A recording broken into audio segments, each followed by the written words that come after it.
João capítulo 7, versículo 37 e 38. Me acompanhe na leitura. No último dia, o grande dia da festa, levantou-se Jesus e exclamou: se alguém tem sede, venha a mim e beba.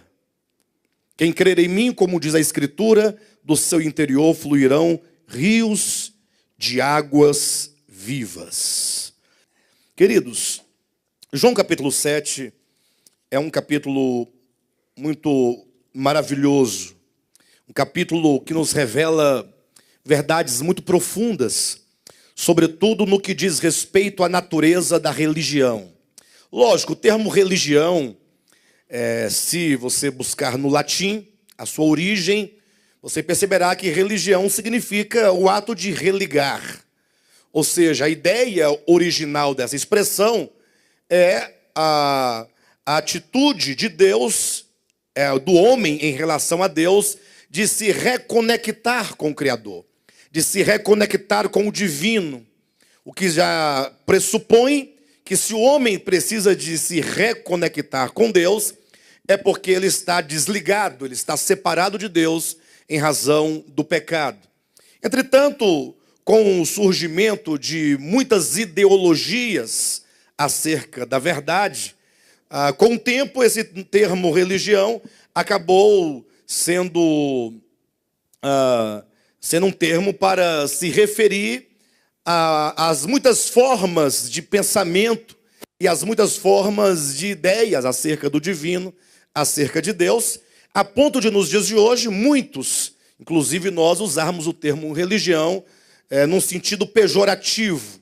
Quando se fala de religião, logo se imprime um sentido negativo a essa expressão, porque nós acabamos entendendo que uma vez que os homens, ao longo da sua história, eles foram inventando métodos e mais métodos para se aproximar de Deus, ignorando o próprio Deus e a sua vontade, então esses métodos e esses sistemas que os homens fabricam, que os homens inventam, com rituais e com orações e com jejuns e com a ação humana, então nós chegamos a entender que religião se trata então simplesmente de um sistema criado pelo homem para se voltar a Deus. Nesse sentido, é na Torre de Babel, em Gênesis capítulo 11, que nós vemos o início de toda religião. Babel, que viria a ser Babilônia, e que por fim no Apocalipse é apresentado como a Grande Babilônia. Então, nesse sentido pejorativo da palavra, entendendo religião como um sistema, como um método que o homem cria a partir da sua própria capacidade, do seu próprio entendimento, com o fim de se voltar a Deus. Então, essa ideia de religião, esse sentido negativo, é o sentido que nós vamos usar hoje aqui. Toda vez que nós falarmos religião, você entenda então como esse ismo, como esse sistema que o homem inventa e cria para se aproximar de Deus. Ok? Bem, o tema da nossa mensagem é o vazio da religião versus a plenitude da vida. E todos os atos que ocorrem aqui no capítulo 7 de João, ocorre durante uma festa chamada a Festa dos Tabernáculos. É uma festa dos judeus, né, dentre um conjunto de 7 festas que os judeus realizavam anualmente. Havia um calendário de festividades, começando pela Páscoa. Então, a última das festas, dessas 7, era a Festa dos Tabernáculos. Era talvez a festa mais bonita que tinha o povo de Israel.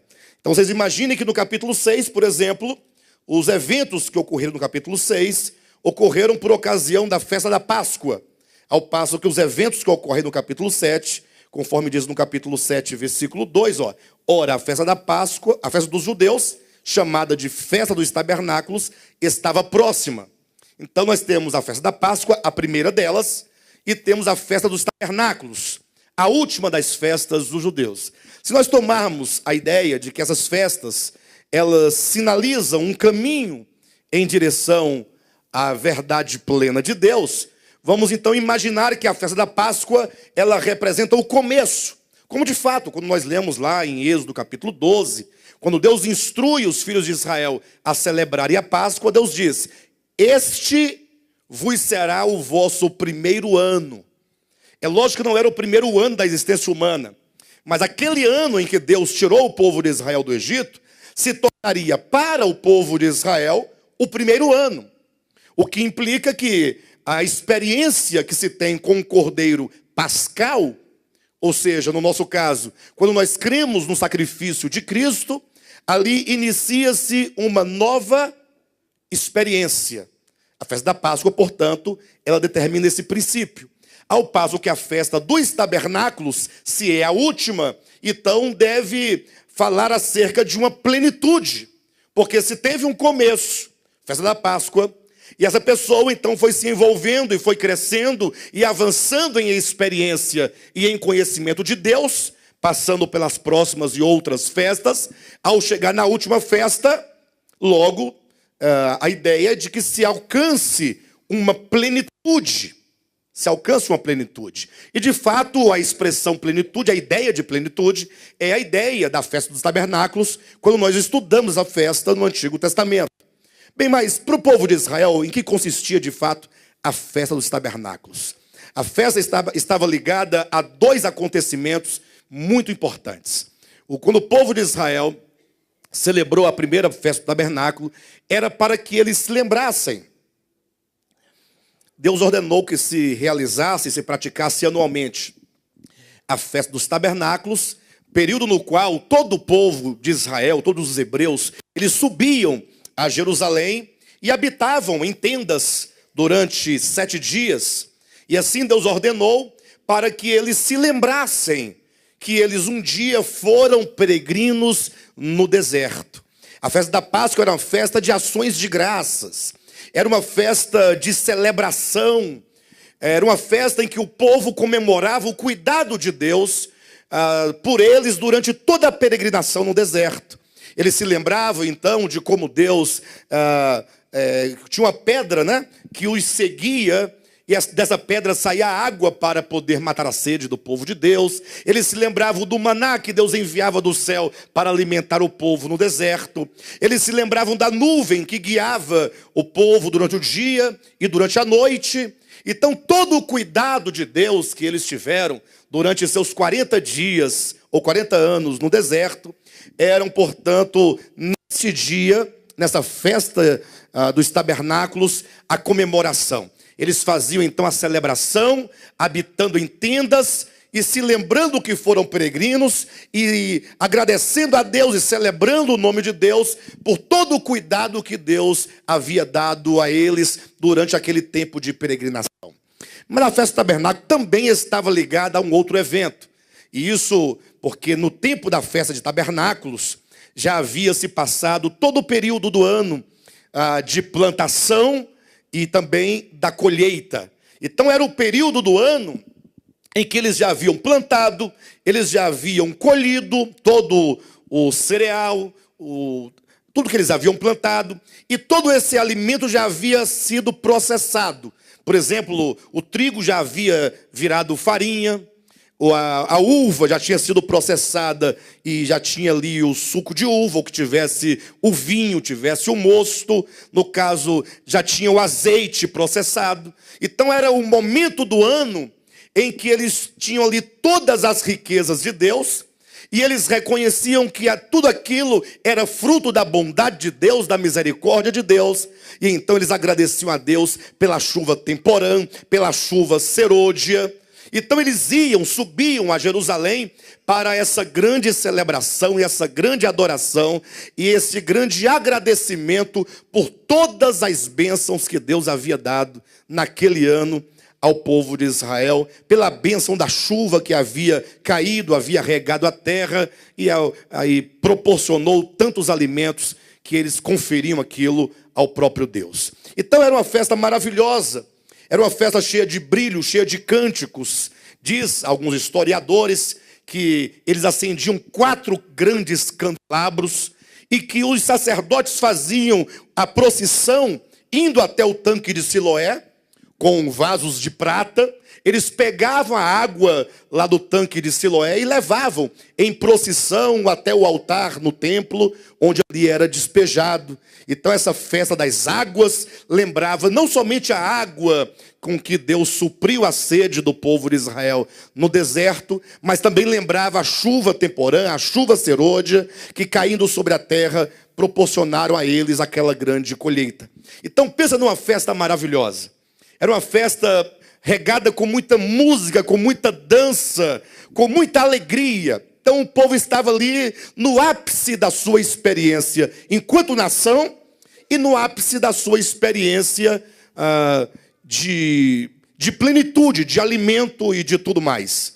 Então é exatamente no contexto de uma festa dessa em que ocorre todos os eventos aqui do capítulo 7 que eu quero trazer para vocês aqui pelo menos 4 aspectos importantes que João faz referência aqui nesse capítulo. Ou seja, 4 grandes coisas João coloca diante dos nossos olhos, exatamente dentro do contexto de uma festa religiosa, uma festa de um calendário do povo de Deus. Então vamos começar pensando que esse povo não era qualquer povo que celebrava essa festa. Era o povo de Deus, era o povo escolhido, era o povo eleito. Se nós fôssemos comparar com os dias de hoje, é como se fôssemos nós, a igreja de Jesus Cristo, os cristãos de uma maneira geral. Então o povo de Israel, que era o alvo, dessas palavras aqui de João, ele celebrando essa festa, Jesus então, ele vai subir a essa festa para tratar com alguns aspectos importantes da experiência religiosa dos judeus. Muito bem. Então eu quero apresentar 4 aspectos importantes que João coloca diante dos nossos olhos. E eu tenho certeza que se nós entendermos a princípio esses 4 aspectos, ou 4 situações que João coloca neste capítulo, e se nós então meditarmos acerca deles, não simplesmente meditarmos acerca da mensagem, ou desses aspectos a serem apresentados, mas se nós os trouxermos para nós, para a nossa experiência, e se nós fizermos uma análise do nosso coração, uma análise da nossa experiência cristã, da nossa vida cristã, eu tenho certeza que será de grande proveito. Eu quero começar aqui lendo com vocês os primeiros 5 versículos deste capítulo. Diz assim: passadas essas coisas, Jesus andava pela Galileia, porque não desejava percorrer a Judeia, visto que os judeus procuravam matá-lo. Ora, a festa dos judeus, chamada de festa dos tabernáculos, estava próxima. Dirigiram-se, pois, a ele os seus irmãos, presta atenção nisso, e lhe disseram: deixa este lugar e vai para a Judeia, para que também os teus discípulos vejam as obras que fazes. Porque ninguém há que procure ser conhecido em público e, contudo, realize seus feitos em oculto. Se fazes essas coisas, manifesta-te ao mundo, pois nem mesmo os seus irmãos criam nele. Olha que coisa interessante. Os irmãos de Jesus falaram assim: Jesus, olha, está havendo em Jerusalém a festa dos tabernáculos, e é uma ótima oportunidade para você ir à festa e você se tornar conhecido enquanto Cristo. Porque você faz muitos sinais e faz muitos milagres. Então, se alguém faz os milagres que você faz, nada mais correto do que essa pessoa manifestar publicamente a todas as pessoas tais sinais. Ora, mas João, que tinha um olhar agudo sobre as coisas, ele diz o seguinte: os irmãos de Jesus falavam deste modo com ele, porque não criam nele. Aí eu pergunto para vocês, ora, os irmãos de Jesus, porventura, não haviam visto os milagres que Jesus havia feito? Os irmãos de Jesus não haviam visto o milagre da transformação da água em vinho? Os irmãos de Jesus não haviam visto o milagre da multiplicação dos pães, como está no capítulo anterior? E eles próprios declaram aqui no versículo 4, ou no versículo 3, dizendo que Jesus fazia tais sinais. E portanto ele diz: se você faz tais sinais, então por que você não faz isso publicamente? Por que você não aproveita a festa dos tabernáculos essa grande festa, essa grande celebração, em que se reúnem centenas e milhares de pessoas e mostra isto ao povo. E aí nós nos deparamos com uma situação interessante, porque ainda que os irmãos de Jesus, pelo menos até o atual momento desse evangelho, embora eles vissem os sinais que Jesus realizava, é dito no versículo 6, no versículo 5, né? Eles não criam em Jesus.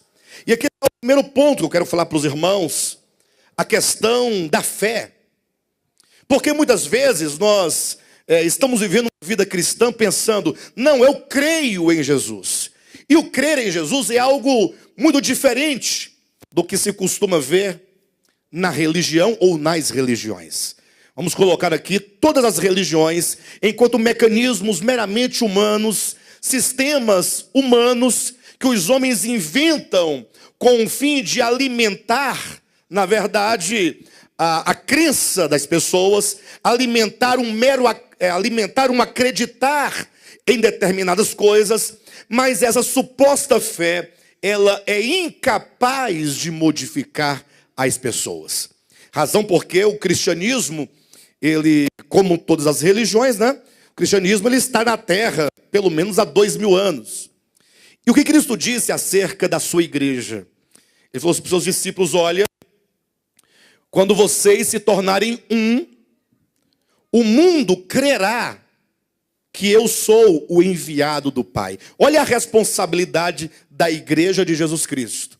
A fim de que todos sejam um, para que o mundo creia que tu, ó Pai, me enviaste. E se passaram 2000 anos, e muitas pessoas acabaram se tornando cristãs na grande religião chamada cristianismo. Entretanto, o mundo continua incrédulo com respeito à pessoa de Jesus.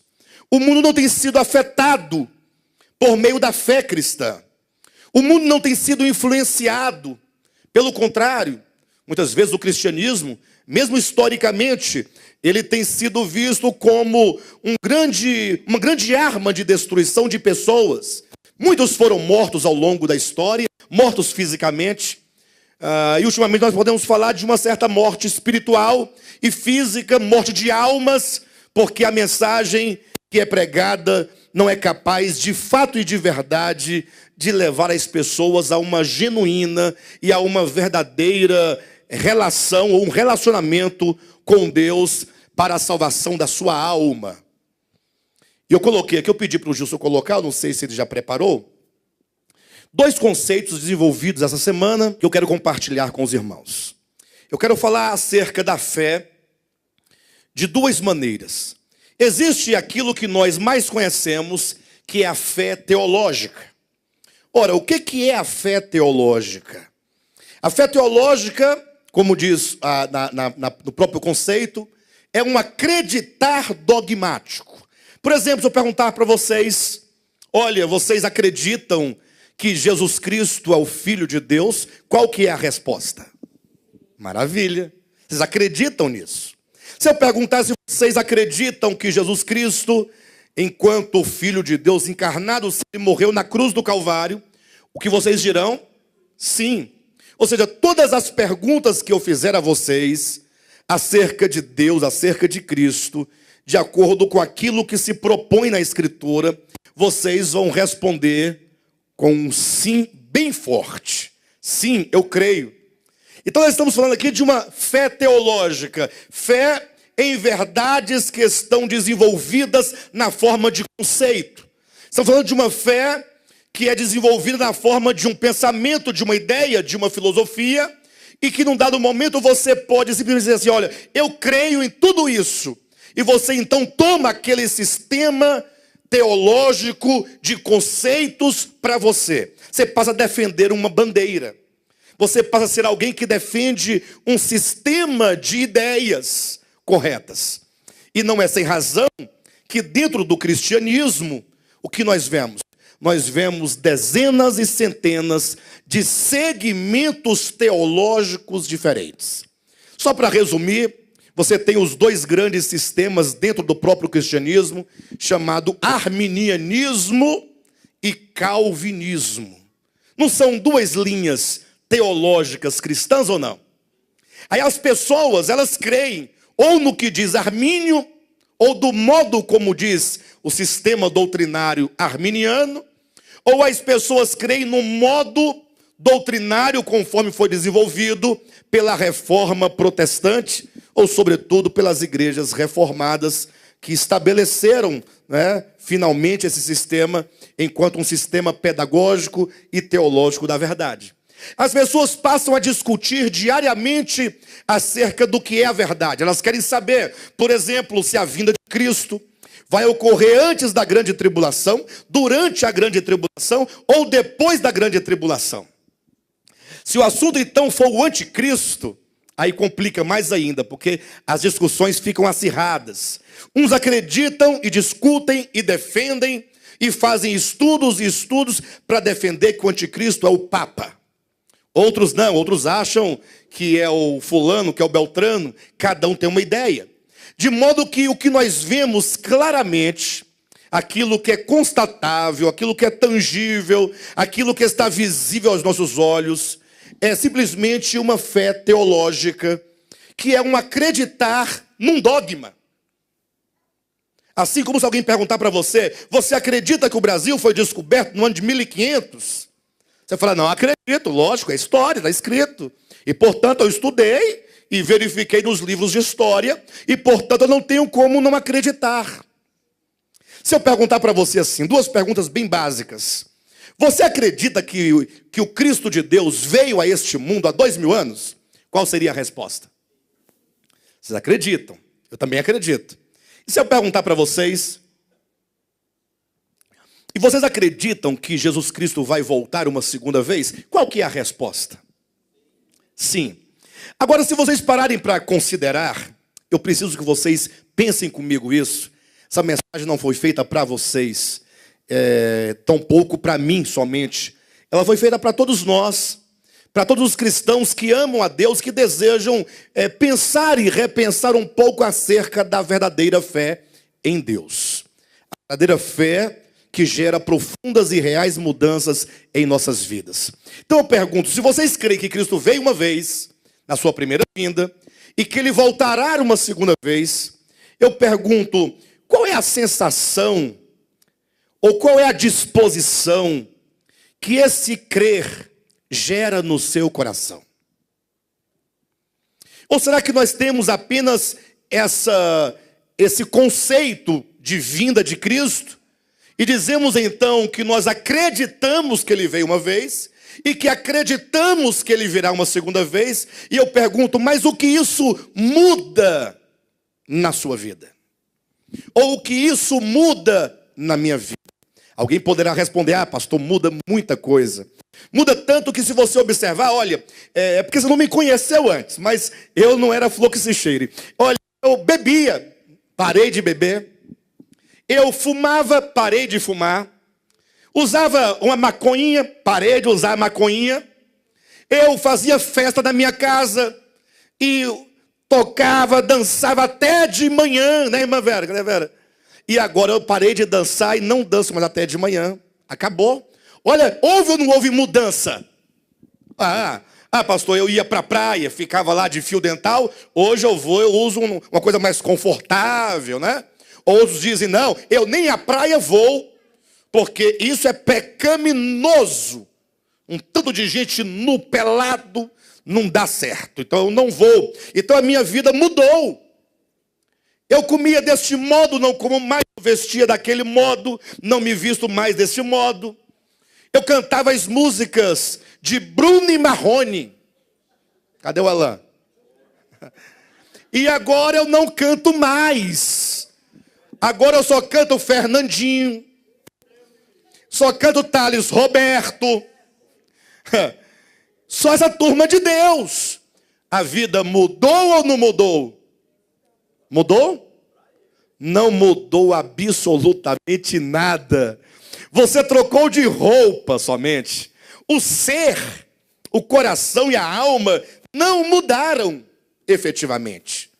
A fé dogmática, ou a fé teológica, que é um acreditar dogmático, um acreditar fixo, imutável, que não se pode verificar, é incapaz de dinamizar o viver e de influenciar o mundo exterior. E aqui está, portanto, a explicação, e aqui está, portanto, a causa de toda a nossa fraqueza espiritual. Imagine só no início da história da igreja. Deus deixou ali 11 homens. Se nós colocarmos Paulo, que veio posteriormente, como nascido fora do tempo, nós temos 12 homens.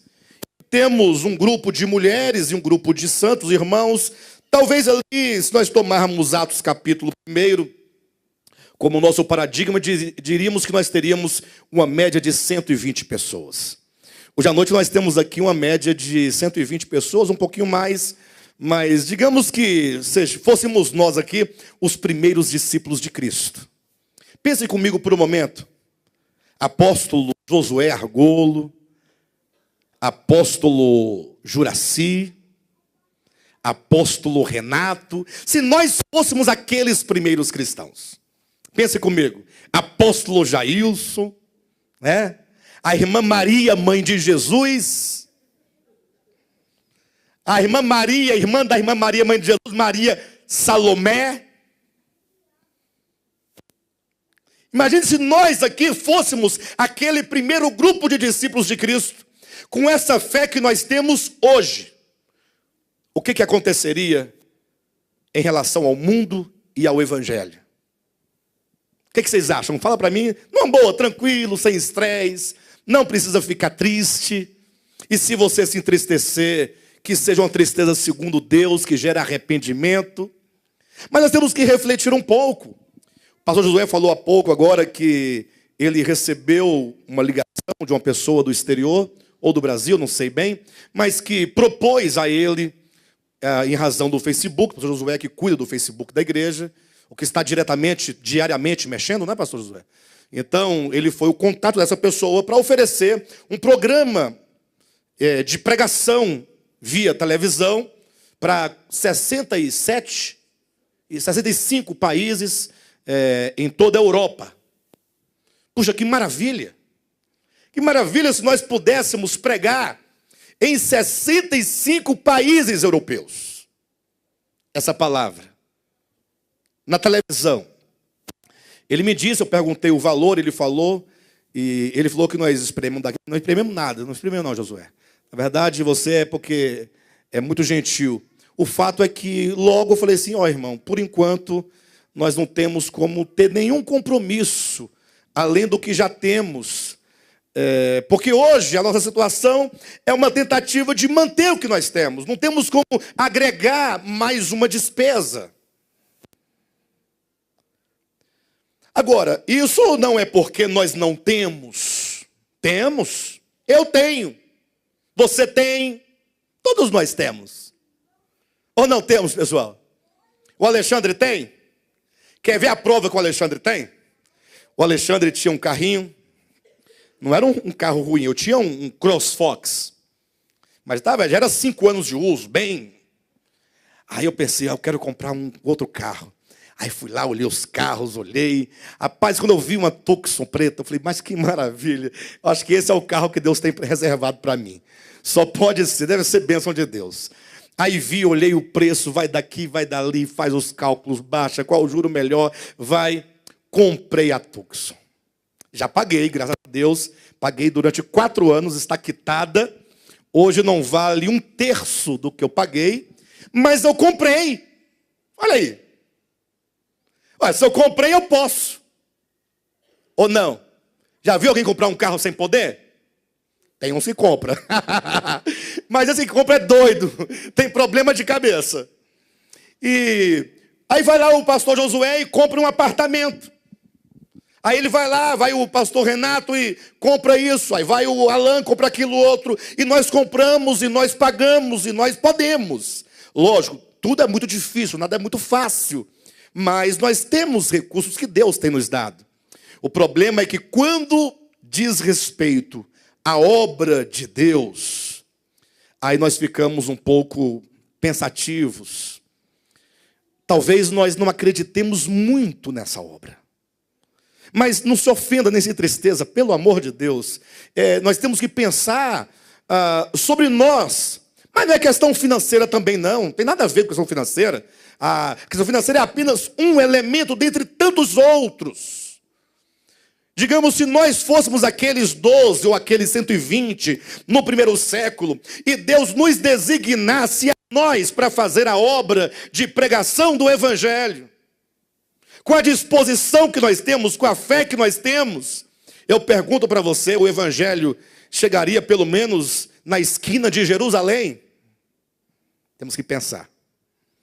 Pastor, mas por que será? A gente vive num tempo difícil. Eu não entendo, pastor. Ora, a Escritura já profetizava e profetiza até hoje, aí em vários lugares, né? Profetiza esses tempos finais. A Escritura profetiza dizendo, meu Deus. A Escritura profetiza esses tempos dizendo que seria um tempo em que a fé seria remota. O próprio Cristo também disse, quando vier porventura o Filho do Homem, achará porventura fé sobre a terra? Também está em Apocalipse capítulo 3, a partir do versículo 14, falando da condição da igreja dos últimos dias, que seria uma igreja que nem é fria e nem quente. Antes, diz a Escritura, fosse fria ou quente. Ou seja, não é uma igreja definida, porque o ser morno é ser indefinido. Porque professamos, cantamos, declaramos, fazemos nossos congressos, nossas conferências, mas em contrapartida falta um vigor espiritual, falta um ânimo espiritual, falta um espírito que nos levante e que nos impulsione para o cumprimento da obra de Deus, primeiramente em nós e então para o mundo também. Então a fé teológica é o grande problema. E eu preciso pensar, eu como Alexandre, eu particularmente, preciso pensar, Senhor, será que o que eu tenho é apenas uma fé teológica? Quantas vezes você ouve falar, não, o irmão fulano, ele parou de congregar, está sem congregar, está desanimado, está isto ou aquilo outro. Se você perguntar, mas por quê? Sempre vai ter uma razão. Não porque o bispo Alexandre, não porque o fulano, não porque o Beltrano, não porque a igreja, não porque... Aí eu pergunto, ora, por que circunstâncias tão banais levam as pessoas a ter um esfriamento de fé tão grande? Será que nós não estamos falando de uma fé meramente teológica, meramente filosófica? Nós estamos falando de uma fé meramente conceitual. Como as pessoas transitam de uma religião para outra. A pessoa é budista, aí ela ouve o evangelho do ponto de vista teológico, conceitual, filosófico, ela abandona o budismo, se torna agora do cristianismo. Amanhã ela larga o cristianismo, se torna um muçulmano. Amanhã ela larga o islã e se torna alguma outra coisa. E as pessoas vão migrando de fé, vão abandonando os sistemas teológicos, os sistemas filosóficos e assumindo outros. Numa escala menor, a pessoa nasceu no lar da Assembleia de Deus, ela larga a fé da Assembleia de Deus e pega da Adventista do sétimo dia. Está entendendo a minha trajetória? Aí larga da Adventista e pega um outro sistema. Aí larga aquele e pega um outro. E aí ele fica sempre atrás de um melhor sistema que melhor defina. Só que a despeito de toda essa busca de um melhor sistema que melhor defina o que é a verdade, quanto de tudo isso é gerado dentro do coração, é gerado dentro da alma. Os próprios irmãos de Cristo não criam nele, a despeito de virem todos os dias, ou de verem todos os dias, os sinais, os milagres que ele fazia. Está aqui o texto. Mas daí nós não podemos parar simplesmente num conceito do que seja uma fé teológica. Temos que avançar para o conceito real de fé, portanto. Aí nós temos então a fé orgânica do Evangelho. Porque uma coisa é a fé teológica, outra coisa é a fé orgânica. E o próprio termo orgânico já fala que é uma fé que é gerada. Ela faz parte do ser. É uma fé ontológica. É algo que pulsa dentro daquela pessoa. Enquanto foi dito que a fé teológica é um acreditar, nós temos que a fé orgânica do Evangelho, por sua vez, pura, dinâmica e experiencial, é um saber, é uma convicção, é um conhecer. Ou seja, não é porque alguém me disse, não é porque alguém me instruiu, porque alguém me convenceu de algo. Não, é um saber, é um conhecer, é algo que está dentro de você. A fé orgânica do Evangelho não pode ser simplesmente ensinada por homens. O que o homem pode fazer, e somente isso, é ensinar a fé teológica. Venham aqui que eu vou passar para vocês a fé teológica, toda ela. Eu vou explicar para vocês por que a encarnação de Cristo faz todo sentido e não se contradiz com a ciência. Venham aqui que eu vou provar para vocês trazendo os 5 silogismos que provam a existência de Deus.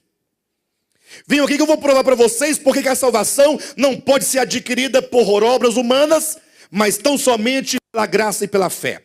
Aí vocês vão saber, façam o querigma, façam qualquer outro tipo de curso, e vocês, após tudo isso, poderá ter todo um conhecimento sistematizado, conceitual da verdade. Pastor, mas a fé teológica ela é desprezível? Não, ela tem o seu valor. O problema é que a fé teológica, que é a verdade ensinada meramente do ponto de vista conceitual, são como se fossem placas que estão ao longo de um caminho. Já quando você pega o seu carro e você pega uma estrada, você viaja, as placas são importantes para você? Sinalizam? É para orientar, não é? Só que você se apega à primeira placa e agora você vai, vou ficar aqui com ela. Ou você recebe a orientação e segue em frente e abandona a placa. Você vai embora, as placas vão ficando para trás, porque o que importa é o seu destino, o que importa é o seu alvo. Então a palavra teológica, do ponto de vista conceitual, tem a sua importância, enquanto aquela que sinaliza o que é, mas que nós não devemos parar nelas e ficar segurando as placas a vida toda, porque nós cristãos ficamos carregando doutrinas e conceitos a vida toda. Você vê a pessoa daqui a 30 anos, ela está dizendo para você, pois é, e aí, a salvação se perde ou não se perde? Ele quer saber, ele continua. E aí, o anticristo é Nero ou não é Nero? E Jesus vai voltar antes, durante ou depois da tribulação. Não muda, 24 horas, 7 dias por semana, 30 dias por mês, 365 dias por ano, falando a mesma coisa, discutindo as mesmas coisas, conceito. Ou seja, nunca chegará ao destino, nunca chegará ao alvo, porque está simplesmente ou estão envolvidos com as placas que sinalizam. Então a verdade teológica, ela é um degrau, ela tem a sua importância, ela ensina, ela indica o caminho, mas ela não é o caminho e também não é o alvo. Ao passo que a fé orgânica do Evangelho, ela é pura. Ela é pura porque ela não depende do tempo, ela não depende da cultura, ela não depende da religião A, B ou C, ela sempre vai ser o que ela é. A verdade, ela não altera em si e não depende de qualquer outra coisa. Essa fé orgânica do Evangelho, ela é pura, é dinâmica e ela é experiencial. É um saber, é uma convicção interior que determina o viver em sua verticalidade e horizontalidade. É isso que Tiago fala na sua epístola. Muitos pensam que Tiago discute na sua epístola o problema das obras. E é exatamente o oposto. Quem ler atentamente a epístola de Tiago, perceberá que o grande tema, a grande preocupação de Tiago é acerca da fé. Tiago escreveu um livro para falar sobre a fé verdadeira. O problema é que ele começa a questionar o tipo de fé que aquela igreja tinha naquele tempo. É como que ele dissesse, vocês judeus, porque Tiago escreveu aos judeus, vocês judeus convertidos a Cristo, vocês dizem crer no Evangelho, vocês dizem que têm uma fé. Agora, o que me preocupa, diz Tiago na sua epístola, é que essa fé de vocês me parece uma fé inoperante, uma fé paralítica, uma fé cega, uma fé muda, uma fé que não se move, uma fé estática, uma fé fossilizada, uma fé industrializada, manufaturada. Uma fé que não muda a vida de ninguém, nem de quem crê, nem de quem está em torno do que crer. Ah, pastor, muda? Sim, muda, como eu acabei de dizer agora há pouco, os usos e costumes. Querem ver uma coisa? No início desse ministério, nós tínhamos uma grande preocupação com usos e costumes. Lógico, nós sempre pregamos salvação pela graça, sempre fomos contrários às obras meramente humanas. O problema é o ranço. O ranço é aquele cheiro que te acompanha. Você toma banho e continua fedendo a peixe. Só come peixe, escova os dentes, lava as mãos, mas está fedendo a peixe, não adianta. Ou então come piqui, né, irmã Vera? Não, mas a pessoa que come. Eu só quero o seu apoio. Diga sim, senhor, pastor, é verdade. É? Come piqui, aí escova o dente, está tudo certinho. Daqui a pouco ela rota. Aí lá vem o cheiro de piqui. Está lá, impregnado. Viu, Josué? Vocês acharam engraçado? Vocês não arrotam, não? Ah, então vocês fazem o que com o negócio de filé? Não sai por nenhum lugar?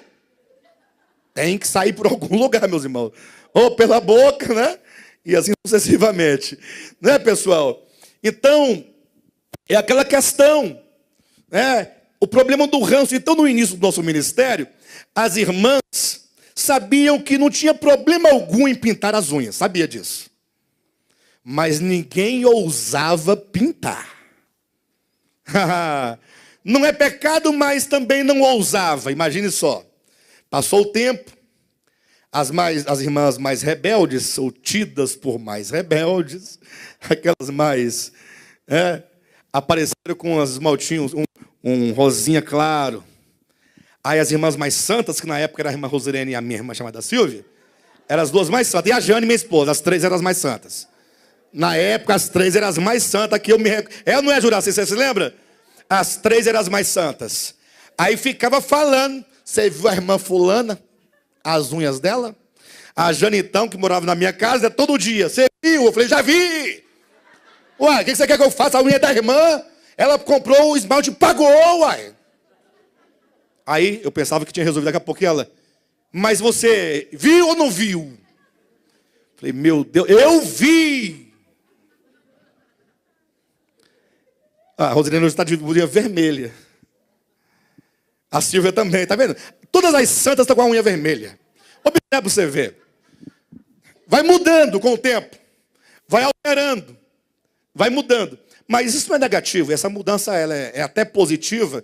Não que se deva pintar ou não pintar. Não, nenhum incentivo para fazer nada.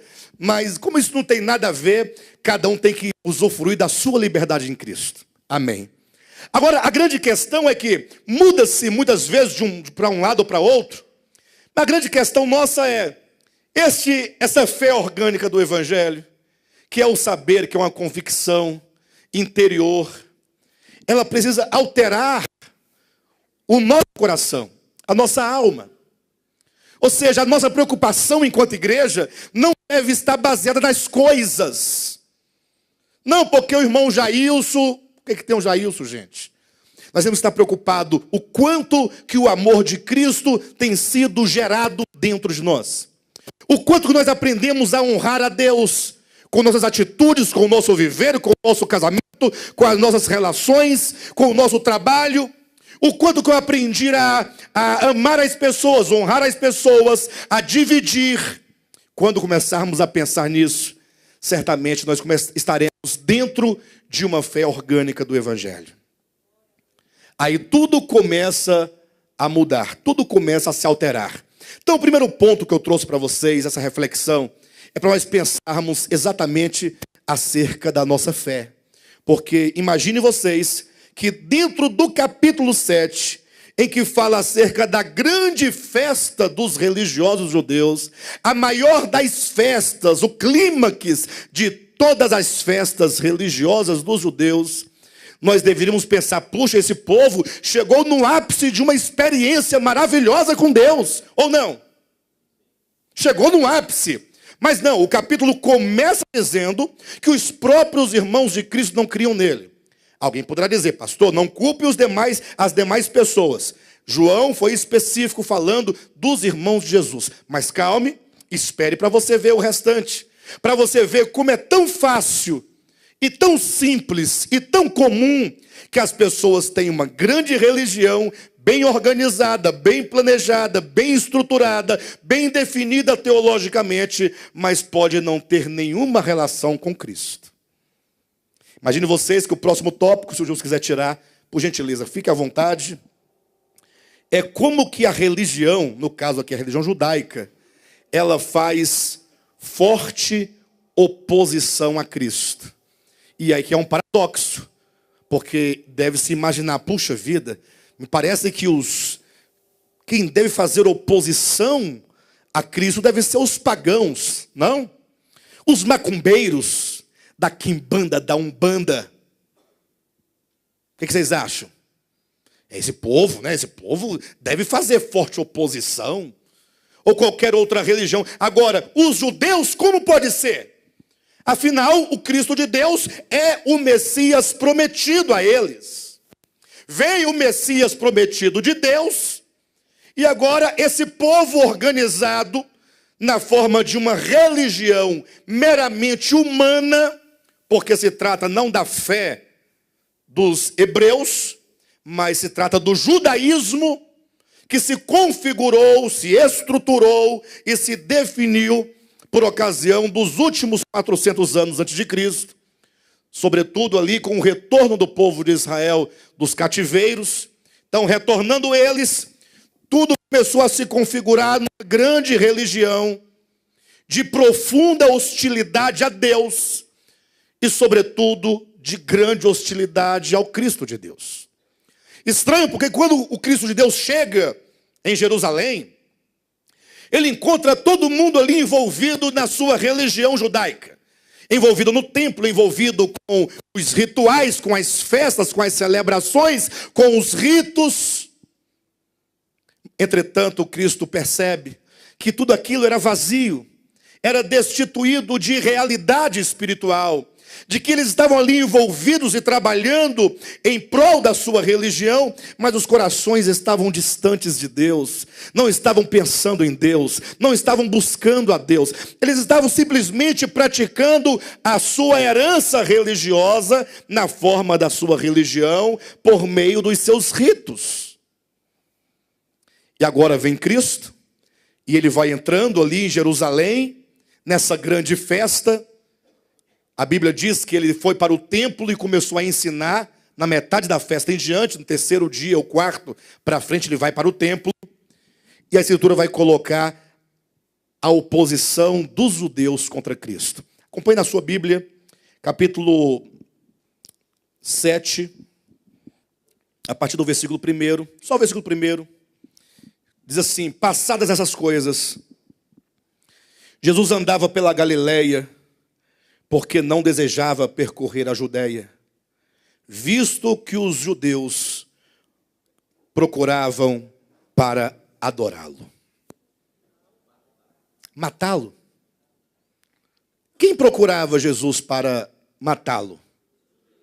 Os judeus? Ora, mas quem são os judeus? Quem são os judeus? O povo escolhido. Que mais? O povo... Se é escolhido, é o quê? Separado, santificado. É o povo de Deus, é o único que poderia representá-lo naquela situação. E ainda que o Cristo de Deus, ou que Jesus não fosse o Cristo de Deus, justificaria querer matar alguém? Muito mais sendo ele o Cristo de Deus.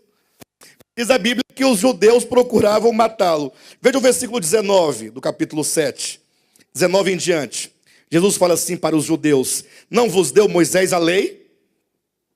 Olha, eles tinham a lei, eles tinham a Torá, eles tinham os mandamentos. E aqui Cristo vai tocar profundamente num aspecto essencial. Ele diz: não vos deu Moisés a lei? Qual a resposta? Sim, Moisés nos deu a lei. Aí ele continua: contudo, ninguém dentre vós a observa. Vocês têm a lei, mas não observam a lei. Prova que nós não observamos. Prova.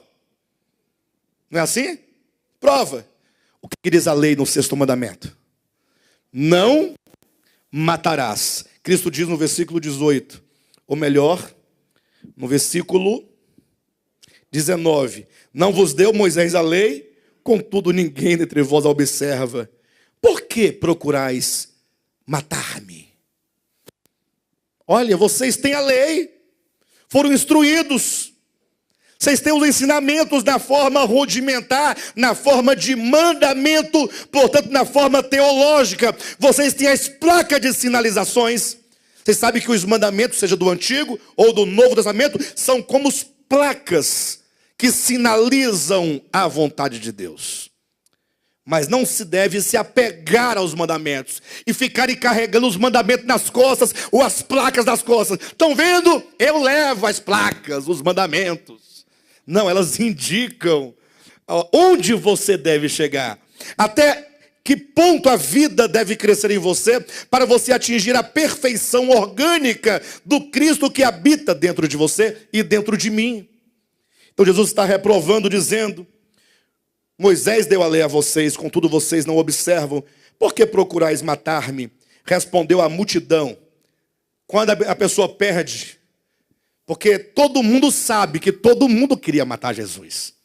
Se você ler o capítulo 7 todo, vai ver que a multidão estava discutindo a questão de Cristo. Começaram perguntando: cadê ele?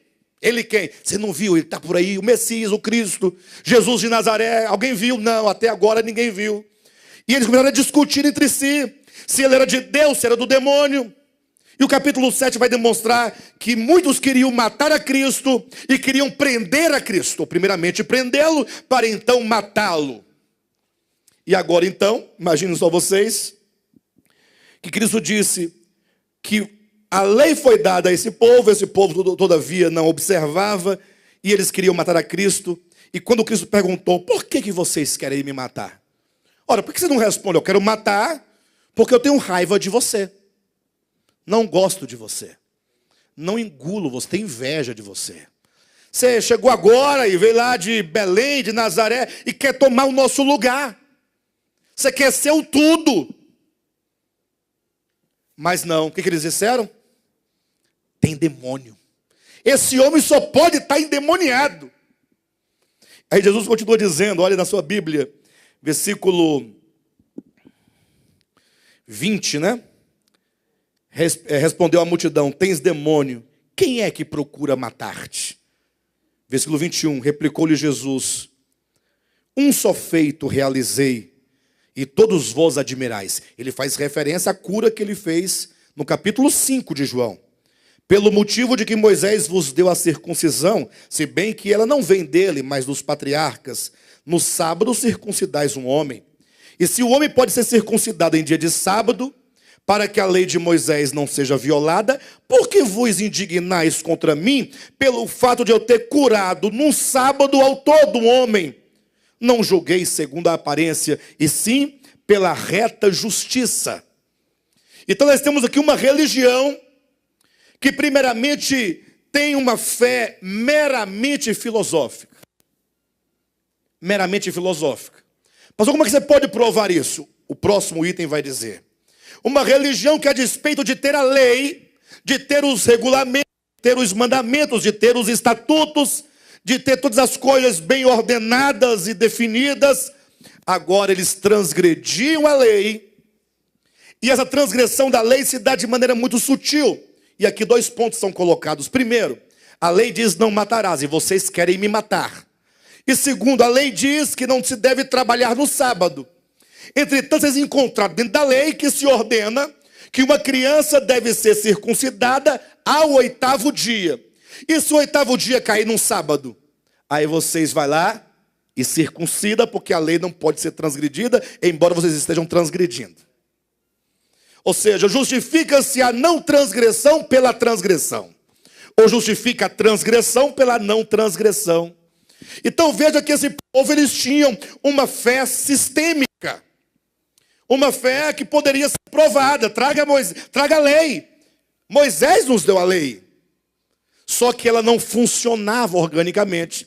E agora esse povo se organiza para matar a Cristo. Isso por uma razão muito simples. Veja os versículos 28 e 30. Que diz assim: Jesus, pois, enquanto ensinava no templo, clamou dizendo: vós não somente me conheceis, mas também sabeis de onde eu sou. E não vim porque eu de mim mesmo o quisesse, mas aquele que me enviou é verdadeiro, aquele a quem vós não conheceis. E aí Cristo toca exatamente no ponto. Onde está o problema? Onde estava o problema do povo judeu? Esse povo que tinha essa fé meramente filosófica, que queria matá-lo, que transgredia a lei para justificar a não transgressão da lei, é porque essas pessoas não conheciam o Pai. E aqui está um ponto fundamental. Ora, se eu perguntasse para vocês, qual é a razão de toda a nossa fé? Não é a vida eterna? Ou não é? Ou seja, qual é a razão de tudo que Deus realizou em Cristo? Não é a vida eterna? O fim da nossa fé não é a vida eterna? Pedro vai dizer isso na sua epístola. Ele diz: olha, obtendo o fim da vossa fé, a saber, a salvação da vossa alma. Ora, se o fim da nossa fé é a vida eterna, se o objetivo da nossa fé é a vida eterna, Jesus declara dizendo: e a vida eterna é esta, que te conheçam a ti, o único Deus verdadeiro, e a Jesus Cristo a quem enviaste. Ou seja, a vida eterna não consiste em quanto de ortodoxia você tem de doutrina. Eu fico imaginando o dia do juízo, todos comparecendo diante do grande juiz. Então, enquanto os anjos estão preparando as mesas, os livros, as coisas, organizando lá para acontecer o julgamento, imagine só, estou falando aqui de maneira humana para você entender, tem nada disso, mas só para vocês terem uma ideia, todo mundo lá presente, em pé, olhar para o lado, está lá o Jailson preocupado, dia do juízo, meu Deus do céu. A Nolinha então está correndo lá do outro, meu Deus do céu. É um desespero, só a Nolinha desesperada, né? Ela gritando: meu Deus do céu, é o dia do juízo. Rosirene, me ajuda. É hoje, Rosirene. Correndo, a Rosirene chorando. O Juraci com a cara bem feia, sério. Quieta, mulher. Agora já era. Não tem o que fazer. Né? O que tinha de fazer já foi feito ou não foi feito. Agora é encarar o homem e vamos para frente. A irmã Heloísa tirando os brincos, tirando tudo, se arrumando, né? Nesse dia, nada de unha pintada, irmão. Para dizer que é uma santa, né? Oi, uma brincadeira, né? Imagina só a preocupação de todo mundo. Aí eu fico imaginando cada pessoa com o seu pensamento acerca da vontade de Deus, se preparando para aquele dia. Uns contabilizando quantos jejuns fez, para poder apresentar o relatório. Ó Senhor, durante a minha vida eu fiz tantos jejuns, fui a tantas vigílias, fiz tantas orações, orei por tantos enfermos, embora a maioria morreram em seguida. Fiz isso e aquilo outro. Tem esse grupo preocupado com o quanto de coisas, uma visão totalmente quantitativa de coisas que fez para Deus. Do outro lado vai ter um grupo de pessoas fazendo as revisões. O que diz o grego, o aramaico? Será que a nossa teologia está correta, é ortodoxa, aprovada? Pregamos exatamente o que era para pregar, do modo como é que era. Olha, Senhor, está aqui. Olha, nós pregamos certamente que o milênio é somente depois da tua vinda. Explicamos tudo certinho, Jesus, todo o tempo. Nós nunca fomos amilenistas, Jesus. Nós éramos, de fato, pela verdade. Afinal, nós compreendemos a escatologia bíblica. Preocupados com a ortodoxia. Pastor, mas não temos que nos preocupar com a ortodoxia? Sim, como eu disse agora há pouco. A fé do ponto de vista teológico, ela tem a sua importância enquanto placas que sinalizam, mas não é a nossa meta. Ou seja, nós temos que instrumentalizar todo esse conhecimento teórico para conhecer a Deus, para termos uma experiência de Deus. E olha que nós passamos muito tempo desse ministério trabalhando com afinco a fé teológica. Mas hoje nós temos a necessidade de avançar. Olha, nós passamos pelo primeiro degrau. Agora temos que passar para o segundo ou para o terceiro degrau. E quando você passa de um degrau para o outro, o de baixo, ele é abandonado, ele não serve mais para você. Serve para quem ainda vai começar a subir. Ah, mas é desprezível? Não, ele nos serviu de impulso. Ou de degrau, né? Nos serviu para avançarmos. Mas deixa-se este para trás, e agora vamos para o próximo degrau. Vida eterna é conhecer a Deus. Mas não é conhecer a um Deus no céu. E aqui é um grande problema, e isso é uma das grandes provas que o cristianismo é uma grande falácia do ponto de vista religioso, não do ponto de vista de igreja de Jesus Cristo. Cuidado. Eu falo enquanto sistema que ensina erradamente os homens. Por exemplo, nos ensinaram que Deus mora no céu. Pastor, e não é? Eu, quando leio a Bíblia, está lá que Deus habita no santuário celestial, não sei aonde. E aí você ficou a sua vida todinha procurando a Deus, olhando para cima. Oh, meu Deus do céu, por que você não aparece? Oh, meu Deus, orando com as mãos para cima, olhando para cima. Querendo pegar alguma coisa que você não vê, que não aparece, que não resolve. Aí tem que vir Paulo para ensinar dizendo, olha pessoal, ninguém diga no seu coração quem subirá aos céus para trazer do alto a Cristo. E não diga também quem descerá ao abismo para trazer dentre os mortos. Porque a palavra da justiça, da fé, ela está aí dentro de você. Ela não está longe de você. O Cristo de Deus não está longe. Ele está no seu coração. E na sua boca. Na boca quando eu invoco. No coração quando eu creio que essa vida pulsa em mim. Está em mim. Esse Deus que habita cada um de nós. E é por isso que a religião, ela sempre se projeta dos sentidos para fora. Toda e qualquer religião, ela sempre está olhando ou trabalhando para fora, para o exterior.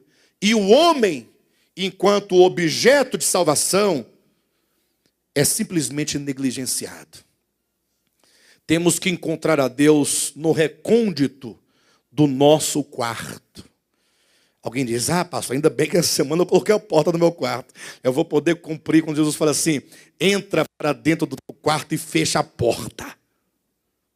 Não, mas não é o quarto da sua casa. E esse é o problema da teologia enquanto fé teológica. Porque vão dizer, pessoal, não se pode orar no culto público. Por quê? Jesus disse, quando fores orar, entra para o teu quarto. Ó, tá vendo? Também não se pode orar na praça, na rua, no hospital. E nem se pode orar na própria casa, na sala, nem na cozinha, nem no corredor, nem no banheiro, nem na... Tem que entrar para o quarto. Aí a teologia fica discutindo essas coisas tolas que não alteram. E daí? Querem ver uma coisa? Sem querer relativizar a verdade teológica, mas só uma perguntinha. Alguém aqui crê que Jesus vai voltar antes da grande tribulação? Deixa eu ver a mão. Se alguém acredita dessa maneira. Muito bem, tem 4. Alguém acredita que Jesus vai voltar durante a grande tribulação, na metade? Deixa eu ver as mãos. Mais 4, são 8. E alguém acredita que vai voltar só depois da grande tribulação? Ai, que beleza. E agora? Sim, e agora? Antes, durante e depois. E agora? E daí? A pergunta é, e daí? Quem nascer? O que acontece agora? Digamos nós criássemos um grande debate em todo esse assunto. E o Alain, teólogo, ganhasse. a batalha. Não, um exemplo. Ai, ganhei! Ele tinha razão. Sim, e agora? O que vai acontecer? Nada. O que importa não é o antes, durante ou depois. O que importa é como nós, enquanto virgens, estamos aguardando pelo noivo. Se ele vier antes, que bom. Se vier durante, tá bom também. Se vier depois, também tá bom. O que não pode é deixar de vir. Vamos observar aqui como é que são as coisas. Você vê um calvinista discutindo com o arminiano. Ambos são salvos, ou não são? O arminiano é salvo, pastor Josué? Ou é condenado? Se crê em Cristo é salvo. E o calvinista? É salvo também? Dois salvos discutindo como é que é a salvação. Gente, vamos tomar posse da vida eterna. Olha que maravilha. Não, nós estamos discutindo se o ímpio é salvo ou não é. Bem, se for salvo, vai ser salvo. Pronto. E se não for, não vai ser salvo. Vamos pregar o evangelho. Vamos seguir. Pastor, mas eu posso crer de um modo? Pode. Mas use isso para melhorar a sua vida espiritual. Use todo o conhecimento todo conhecimento técnico ou teórico para você então avançar nessa estrada rumo à verdade de Deus experiencial vivida no coração. Nós precisamos de ter mudanças profundas.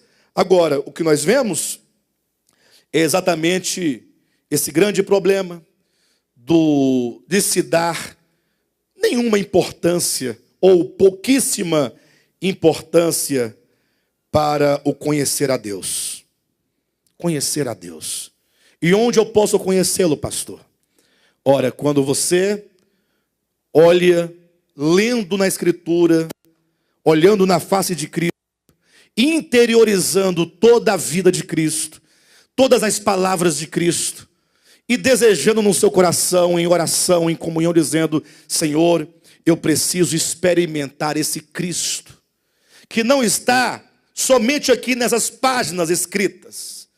Não é aqui que está o Cristo. Aqui eu tenho o registro da sua história e da sua mensagem. Agora eu preciso de uma experiência desse Cristo vivo. Esse Cristo em mim. Esse Cristo atuante, que pode me fazer ter uma vida dinâmica. Uma vida que gera de fato transformação, não somente em mim, como também em outras pessoas. Não é sem razão que aqui em João capítulo 7, chegamos agora nos versículos que lemos no início,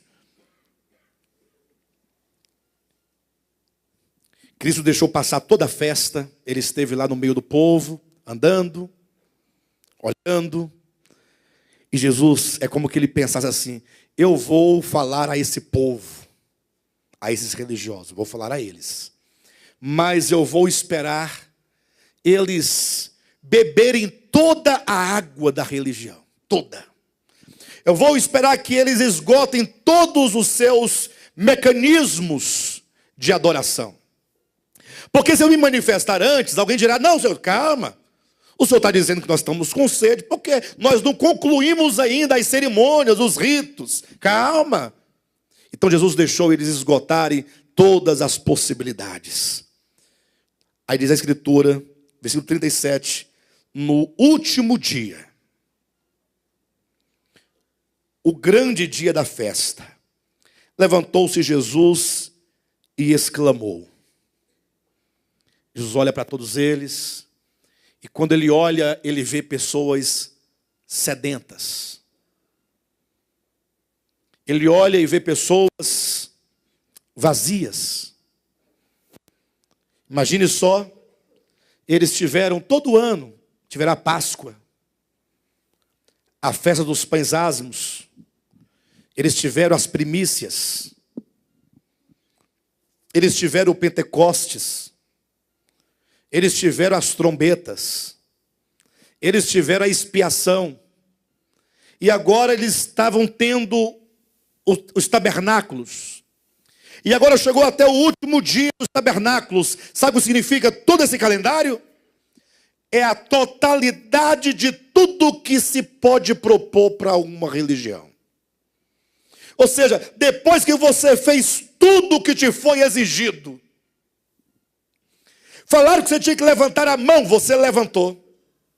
Que tinha que entrar dentro de um poço com água para ser batizado, você entrou, estava fria a água, mas você obedeceu. Se esse é o procedimento. Aí falaram que você tinha que todo mês comer o pãozinho e beber o vinhozinho. E você, comendo o pãozinho, não é vinho com tira-gosto não, irmãos. Eu estou falando do partir do pão, tá? Comeu o pãozinho da ceia, do partir do pão, né, Josué? E o vinho, você comeu. Aí foi dito que você tinha que ir aos cultos de oração da terça-feira, ao estudo da quarta, ao culto de domingo, você fez. Falaram que você tinha que trazer uma oferta para a obra do Pará, você trouxe. Ou seja, você cumpriu todos os requisitos, todos. Você foi o melhor de todos, digamos assim. O problema é que você falhou no aspecto principal. Porque tudo o que aqui foi dito são coisas secundárias. Pastor, mas congregar com a igreja é secundário? É. Porque se você congrega por qualquer motivo que não seja o conhecer a Deus, o mero congregar não tem nenhum valor, absolutamente. Se você congrega porque o pastor vai saber se você está lá ou não, não tem nenhum significado. Se você dá oferta com medo do gafanhoto devorador, não tem nenhum significado. Ou seja, tudo que nós fazemos, e eu não estou aqui negando que existem vários procedimentos. O próprio Jesus Cristo ordenou o batismo em água. É simbólico? É, mas foi ordenado por ele. O partir do pão, semana que vem vai ter, né, pastor Josué? Partir do pão, segundo domingo. Também é simbólico, mas foi ordenado por Cristo.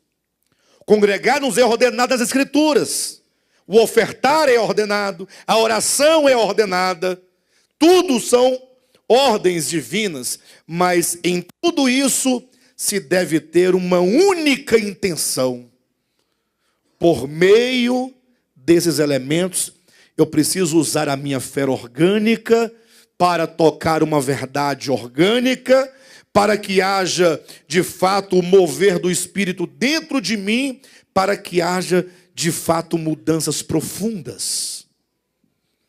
Cristo esperou que aqueles judeus concluíssem todo o ritual. Foi no último dia que ele se levantou. Falei, pessoal, acabaram? Acabamos. Bem, então, chegou a minha vez. Se alguém tem sede, vem a mim e beba. Levanta um fariseu, levanta um sacerdote na assembleia e pergunta, como assim, se alguém tem sede? Afinal, a festa dos tabernáculos é a festa das águas. Você não viu o ritual, como os sacerdotes pegaram as águas do Siloé, trouxeram em cântaros, entoando o raléu, todo o povo atrás, o cortejo, as autoridades religiosas, com as suas devidas indumentárias. Tudo foi feito. Tem alguém com sede aqui?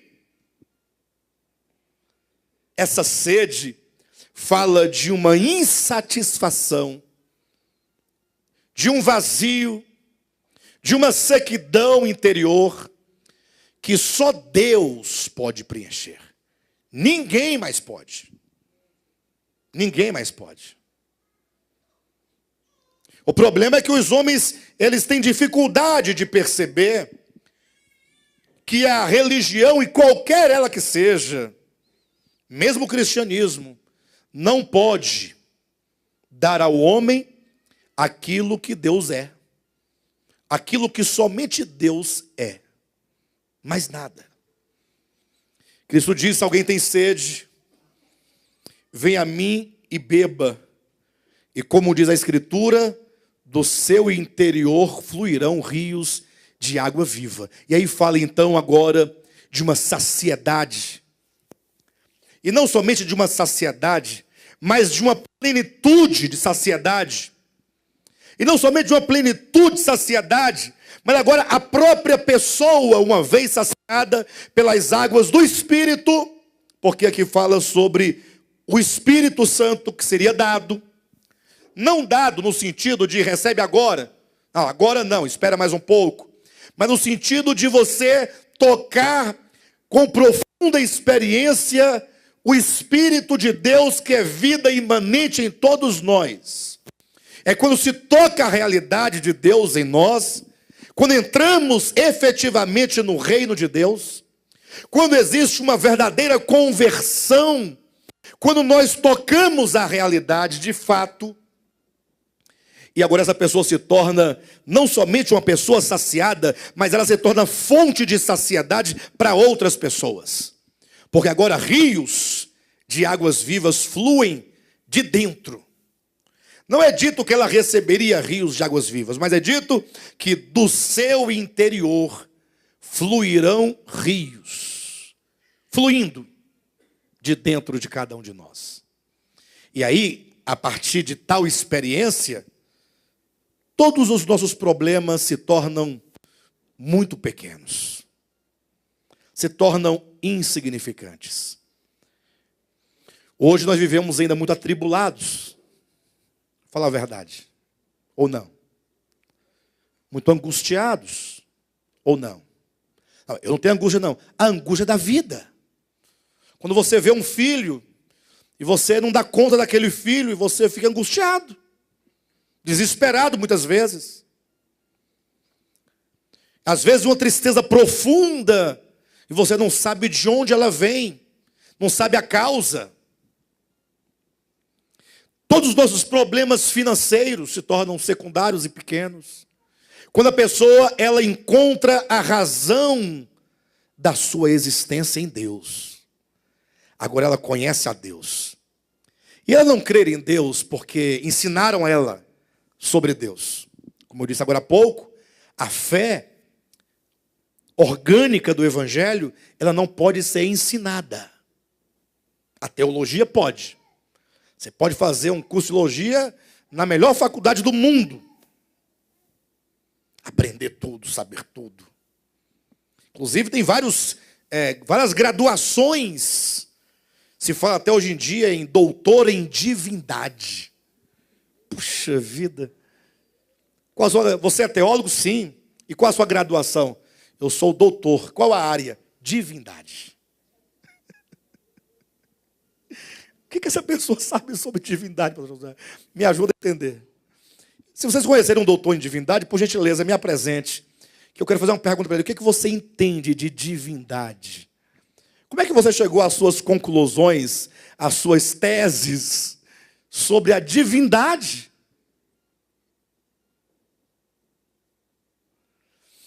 O próprio Cristo vai dizer, ele disse lá em João, no Evangelho, no capítulo 5, salvo engano, ele diz, ninguém, capítulo 8, né? Estou meio perdido nesse texto, mas vocês vão se lembrar. Ele diz, ninguém ensinará ao outro, porque o Pai a todos ensinará. O Pai ensinará, capítulo 6 de João. O Pai ensinará a todos vós. É o Pai quem ensina. É o Espírito que ensina. E é um aprendizado individual, pessoal e intransferível. A coisa mais difícil que tem é você tentar passar um conhecimento espiritual para alguém. O outro fica te olhando, te acha um idiota. Ele te acha um idiota. E você não tem nem palavras para transmitir aquela verdade que você experimenta, que você conhece, que você sabe, mas que não tem como falar para aquela outra pessoa. Não é sem razão que Cristo diz assim, não joguei o que é santo aos cães, e não dei as vossas pérolas aos porcos, porque eles pisam sobre ela. Fala do seu conhecimento de Deus, da sua experiência com Deus, que se dada a outro, eles simplesmente zombam e te chamam de idiota. Porque esse conhecimento é espiritual. É o Espírito quem ensina, quem escreve, quem imprime. Por isso que na Nova Aliança também é dito que ninguém jamais ensinará ao seu irmão dizendo, conhece ao Senhor. Como é que eu vou ensinar a vocês? Olha, conhece ao Senhor, porque isso e aquilo outro. Ninguém fará isso, porque é o próprio Espírito quem nos ensina. João vai dizer também na sua primeira epístola, dizendo que todos conhecerão ao Senhor, porque a unção que dele recebemos nos ensina todas as coisas. Então olha que está o segredo. Qual é a nossa saída? Que caminho nós devemos tomar? Então, primeiro, vá para casa hoje e faça uma análise acerca da sua fé. Eu digo isso para os irmãos e eu quero ser honesto com vocês. Já contei algumas vezes aqui, mas eu nunca conto toda a história, eu conto flechas da história. Eu cheguei no momento em que fui obrigado por circunstâncias a rever a minha fé. Ontem o Paulinho falou assim, pastor Alexandre, ontem não, na sexta-feira, no final do querigma, ele disse, pastor Alexandre, eu fiquei surpreso, ouvindo você hoje no querigma falar que é indiferente se Cristo volta antes, durante ou depois da grande tribulação, e que você não vê mais sentido nessa discussão. Ele falou assim, eu achei interessante, porque eu não esperava isso do senhor. Há um tempo atrás você ia provar que era no meio. Eu falei, Paulinho, dessa fase eu já passei. E ninguém pode me acusar dizendo que eu falo assim porque não conheço a teologia. Passei por tudo isso. Mas um dia, quando eu vi que a minha fé não fazia nenhum sentido prático, que eu poderia ser considerado por mim mesmo o maior exegeta, por mim mesmo, não por ninguém, considerado, mas que não tinha nenhum sentido, que na hora que eu mais precisava ou precisei, a teologia ficou longe de mim, só os papéis amarelados, os livros amarelados. Aí eu falei assim, peraí, parou tudo, porque eu tenho que saber que tipo de fé é essa que eu tenho. Que fé é essa? Que não serve para nada. Só serve para poder fazer gráficos e mais gráficos. Foi aí que eu comecei a me despertar para a fé orgânica do Evangelho. Eu percebi que a fé do Evangelho, ou ela é do coração, a fé mais pura e límpida possível, despida de qualquer arranjo teológico. Despida de arranjo. Viu, pastor Josué? Não precisa de arranjo teológico. Lê os evangelhos. Já viu Jesus dizendo, pois é, vocês têm que saber como são as coisas, por isso, aquilo. Não. Ele passava e dizia, olha, o reino dos céus é como um semeador. É a palavra que cai no coração. E se o coração compreender, ela frutifica. Mas o parábola que já deu trabalho de interpretar, faz a parábola. Mas vem Jesus e fala, não, João, você não está entendendo, meu filho. É o seguinte, a semente é a palavra. E o que tem? Aí, ela é semeada no coração. Vai depender do seu coração, do acolhimento, do desejo, do valor que se dá a essa palavra. E quando você então se interessa e deseja muito por essa palavra, significa então que você compreende a palavra e por isso dar a ela o seu devido valor. E quando se compreende essa palavra, ela produz fruto. Fruto dentro de você. Uma semente gera até 30, 60, a 100. É abundante. Então tive que rever. E você, portanto, precisa, primeira coisa, rever a fé. Será que talvez você seja um bom devapiano, se assim se pode dizer. Talvez você seja um bom assembleiano, um bom batista, um bom presbiteriano, um bom calvinista, um bom católico. No sentido de que você aceitou aquele conjunto de dogmas e você acha que ele é o melhor, portanto, para você defendê-lo, como alguém que gosta do Flamengo, ou que seja do Vasco, ou do Palmeiras, ou de qualquer time que seja, São Paulo, Santos. É só uma paixão. Mas quando falta dinheiro no seu bolso, o clube não te dá dinheiro para nada, não resolve sua vida. Quando você adoece, o clube não sabe que você existe. E a gente briga por eles, né? A gente até xinga um amigo às vezes, ofende um amigo. O povo gosta de chamar São Paulino de Bambi. Chama os outros de Bambi, por causa do clube dele. Aí se você pegar uma pessoa ferida, uma pessoa superficial, se ofende. Está vendo aí? Me chamaram de viado. Porventura eu sou viado. Mas me chamaram. Aí ficou ofendido. Coração. Bambi é viado, irmãos. A expressão popular das pessoas. Me xingaram. E falou na frente da minha esposa, fiquei humilhado. E o povo vai achar que eu sou. Aí quando você precisa, o time para quem você torce, não serve para nada. Eles nem sabem que você existe. Para que serve um time de futebol? Para nada. Serve para quem está ganhando dinheiro. Lá o Neymar, o Messi, a turma está ganhando dinheiro. Para mim não serve para nada. Assim é a teologia que você defende. Quando você precisa, não serve para nada. Quando você cai, aquela queda mesmo, você se arrebenta no chão, aí você grita, porque uma vez salvo, para sempre salvo. E daí, você está caído, levanta. A teoria não funciona. Não, mas é a verdade. Mas verdade que não está no seu coração não é verdade.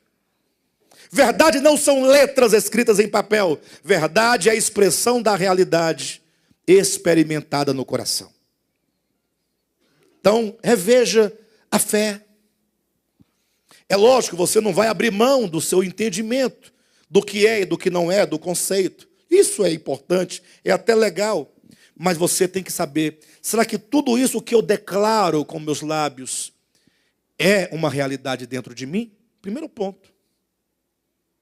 Esse é o primeiro ponto. Segundo ponto, eu preciso levar mais a sério a minha vida cristã.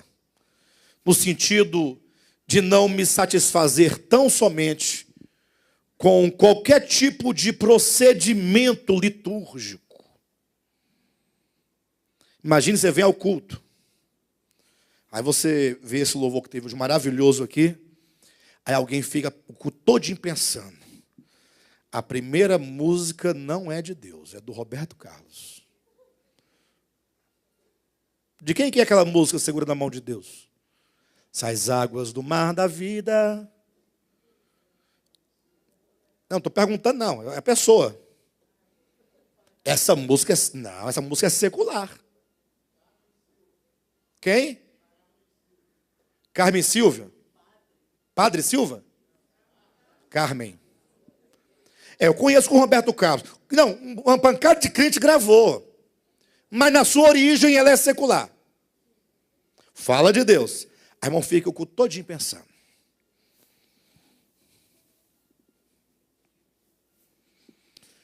Está difícil. Bem que a palavra fala sobre apostasia. E o pior é que você não viu quem foi que cantou.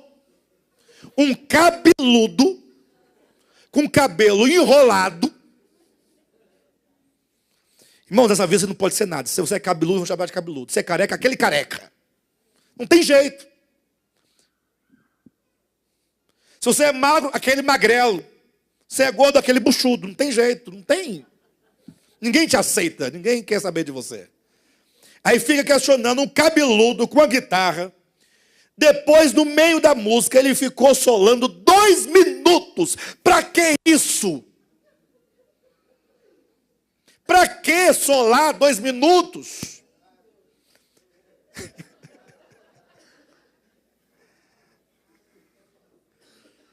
A pessoa fica pensando isso. Ela vai para casa pensando isso. Vai para casa. Passa a semana todinha pensando. Gente, pelo amor de Deus, até quando nós vamos viver essa vida de mera aparência, de coisas, de rituais? Você acredita que um grilo pode louvar a Deus dentro do nível de consciência ou de inconsciência que ele tem? Ele vai cri, cri. Ele pode adorar a Deus?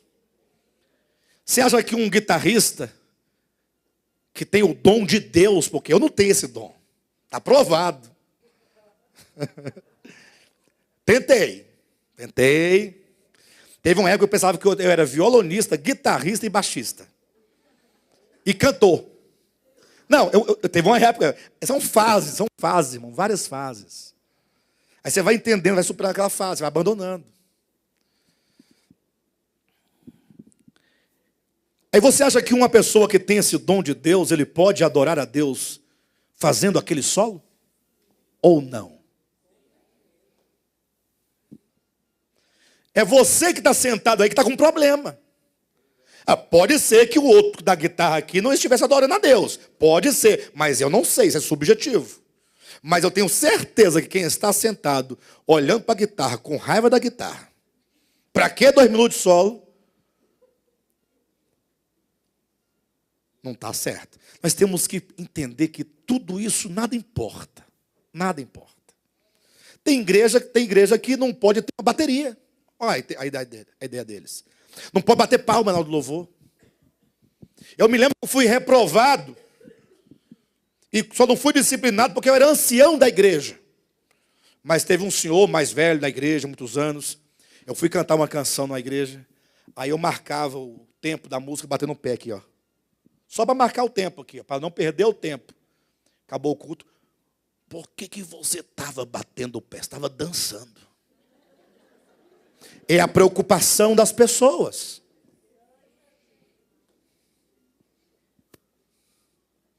Então nós temos que abandonar essas coisas.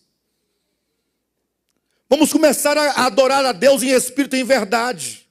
Voltado para o espírito, para o coração, para o interior. E daí, como disse Jesus, quando você limpa o interior do copo, todo o exterior fica limpo. As mudanças externas necessárias serão o resultado de um coração que aprendeu a amar a Deus, a repousar em Deus, a viver para Deus, a buscar a Deus. E aí tudo se acerta. E daí, tendo nossa tamanha experiência, não somente nós vamos ter todas as dores, os problemas, as angústias, os medos, tudo resolvido, serão pessoas plenas, totalmente plenas. E mesmo enfermos estaremos plenos, mesmo com fome estaremos plenos. E na abundância, plenos. Quando Paulo diz, aprendi a viver contente em toda e qualquer situação, ele quer dizer, nada dessas coisas externas me abalam ou mudam a minha estrutura. É uma vida interior equilibrada, tranquila em Deus, porque Deus é a única realidade. Por isso as outras coisas perdem o sentido, perdem o porquê. E aí, a partir daí nós vamos deixar de lado uma experiência de ser uma mera denominação preocupada com qualquer coisa. Para sermos discípulos de Cristo, preocupados com a vida interior, preocupados com a alma, com o coração, e faremos profunda diferença onde quer que nós estejamos. Amém?